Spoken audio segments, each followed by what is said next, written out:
շարունակվել հին թեմաները նորից ջրեր ես անել։ Հիմա սիտուացիան լրիվ ուրիշ է։ Կենտրոնանանք ներկայի վրա։ Համաձայն եմ։ Խոսենք ներկայից։ Ամբողջ հայրենիքով հանդերձ քո հանդեպ վստահություն չկա, Վիլեն։ Դու միշտ ինչ ուզեցել ես արել ես, ոչ մեկի կարծիքը չես հարցրել, ու լիքը լավ տղեկի գլուխ ես կերել, ու լավ էլ մարսել ես,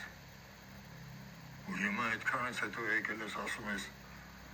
օգնեք ինձ հովոյին գծերից գցենք։ Չէ,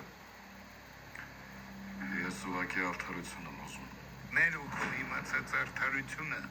տարբեր բաներ են։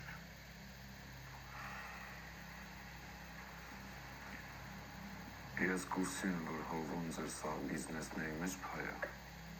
որ դուք սաղորը պախատ եք անում, իսկ ինքը մենակ փողն է հաշվում։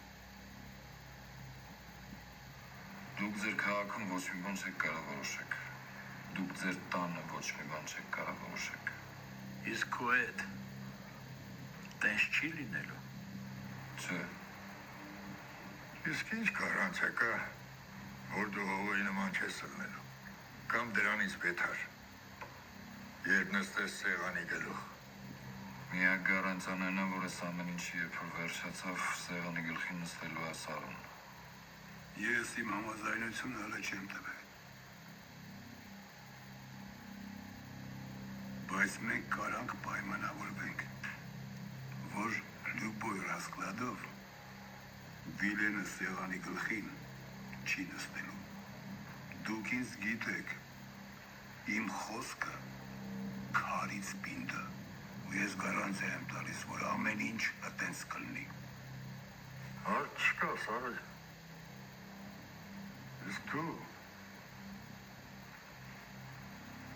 մեզնից ինչ ես սպասում։ Հələ որ ոչ մի բան։ Թող հովոն մտածի, որ իրեն հավատարիմ եք։ Բայց երբ որ ժամանակը գա իմ մի խոսքով ձեր սաղ մարդկանց կհանեք ոտի, ու կդնեք իմ տրամադրության տակ։ Թող Սարոն իր խոսքը ասի, հետո մենք էլ մերը կասենք։